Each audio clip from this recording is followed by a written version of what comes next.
Social মিডিয়ায় জিলাপির সরকারি দাম নিয়ে কথা বলা যে তাইজুলকে নিয়ে হাজারো মানুষ হাসাহাসি করছেন, সেই ভাইরাল তাইজুলের হাসির আড়ালে লুকিয়ে আছে এক নিদারুণ কষ্টের গল্প। আমার মনে কষ্ট তো না পাই, ভিডিও বানালে যখন আমার কষ্টগুলো ভাসবে, আমার মনে আমার চোখ দিয়ে পানি না ধরে, তখন আমি ভিডিওগুলো দেখি মনের ভিতরে আনন্দ দেই আর কি। তিনি কোনো সাংবাদিক নন, অনেক ভুয়া সাংবাদিকদের মতো নিজেকে সাংবাদিক দাবিও করেন না তিনি, বরং তপ্ত রোদে ঘাম ঝরানো এক নির্মাণ শ্রমিক কুড়িগ্রামের তাইজুল ইসলাম, যার ঘরে রয়েছে অসুস্থ ও শ্রবণ প্রতিবন্ধী মা বাবা আর ছোট ছোট ভাই বোন। এমনকি 8 সদস্যের পরিবারের অভাব দেখে স্ত্রীও চলে গেছেন তাকে ছেড়ে। বিয়ের সাথে বলতে করছিলাম 2-2.5 বছর, এক মেয়েকে বিয়ে করছিলাম, 4 মাস সংসার করছিলাম। আমার ফ্যামিলিতে সদস্য বেশি, আইসি ব্যয় বেশি, ওখানে টাকা না ঢুকলে যা কিছু হয় এরকম সবাই তো বুঝতে পারছে না। বউ আমার ডিভোর্স হয়ে গেল। বোকাশোকা এই মানুষটির ভিডিও বানানোর উদ্দেশ্য ভাইরাল হওয়া নয়, বরং নিজ এলাকার দুর্দশার চিত্র মানুষের কাছে তুলে ধরা ও পরিবারের মুখে দুমুঠো ডাল ভাত জোগানোর করুণ আকুতি। তাজু ভাই তো আমাদের মনের কথাগুলো তুলে ধরে, কিন্তু কাজ হয় না। তো ভিডিও বানায়, আমাদেরকে নিয়ে বানায়, আমাদের ক্ষোভ গুলা সে বোঝে। ভিডিও করতো তখন মানে ওর ভিডিও দেখে আমার ইচ্ছা হয় আর কি, ওর ক্যামেরাম্যান আমি হই, মানে ওর ভিডিওগুলো ভালো লাগে। জানতে চাইছে বলে ভাগনা জিলিপির দাম কত, আমি চিনি ছিল গুড়ের ছিল, বলছে মানে চিনির জিলিপি 180 টাকা আর গুড়ের জিলিপি হলো 200 টাকা। কুড়িগ্রামের নাগেশ্বরী উপজেলার নারায়ণপুর ইউনিয়নের চরাঞ্চলের এক জরাজীর্ণ ঘরে পরিবার নিয়ে বাস তাইজুল ইসলামের। নদী ভাঙ্গনের কবলে সর্বস্ব হারিয়ে এখন অন্যের জমিতে ঠাঁই নিতে হয়েছে তাদের। বাবা সিরাজ ফকির আর মা তাহেরা বেগম উভয়ই অসুস্থ এবং শ্রবণ প্রতিবন্ধী। তাজু আমাদের এলাকার যে উন্নয়ন হয় নাই সেই সমস্যাগুলো তুলে ধরার চেষ্টা করছে, সে মনের গভীর থেকে সেটা অনুধাবন করছে এবং সে গত 2-3 বছর থেকে চেষ্টা করার পর সফল হয়েছে।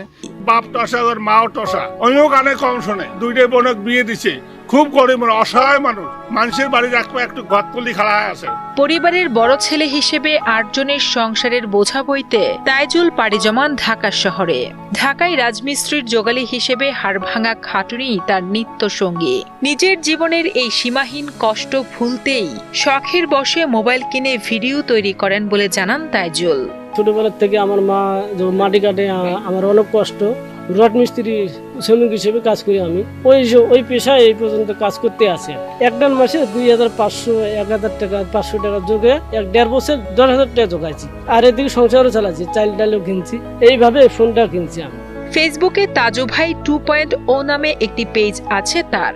সেখানে নিজের কষ্টের পাশাপাশি গ্রামের অবহেলিত চরের বঞ্চনার কথা নিজের মতো করে তুলে ধরেন তিনি। তার এই অভিনব উপস্থাপন ভঙ্গি অনেকের কাছে হাসির খোরাক জোগালে রাতারাতি ভাইরাল হয়ে যান তিনি। সন্ধ্যাবেলা দেখি একজন ফোন দিয়ে বললো তোমার পেজ ভাইরাল হয়ে গেছে। মনের ভিতরে অনেক খুশি, এদিকে খুশি, এদিকে রাত্রে আবার চিন্তা ভাবনা আমার হলো, বাড়িতে আবার চাল ডাল নেই, এগুলো কাকে বলি। ভাইরাল হয়ে রাতারাতি পরিচিতি পেলেও ভাগ্যের চাকা ঘোরেনি তাইজুলের। ফেসবুক থেকে এখনো নেই কোনো আয়, নেই নিজের বিন্দু মাত্র সঞ্চয়। ঈদের ছুটির শেষে অভাবের তাড়নায় তাই আবারও ঢাকায় সেই শ্রমিকের জীবনে ফিরে যাওয়ার প্রস্তুতি নিচ্ছেন তিনি। আমার বাড়িতে খুব সমস্যা, চাল ডাল নেই, মুক্ত নাই, ঢাকা যাওয়া লাগবে। আবার আমার বোন সামনে যেতে পরীক্ষা দিতে যাবো, সেখানে খরচ দিতে হবে, এরকম কল্পনা করে আমি তাড়াতাড়ি ঢাকায় যাবো। তাইজুল যেন বাংলার সহজ সরল প্রান্তিক জনগোষ্ঠীর এক প্রতিচ্ছবি। তাকে নিয়ে উপহাস না করে তার অসহায় পরিবারের পাশে দাঁড়ানোর আহ্বান জানান স্থানীয় জনপ্রতিনিধি ও এলাকাবাসী।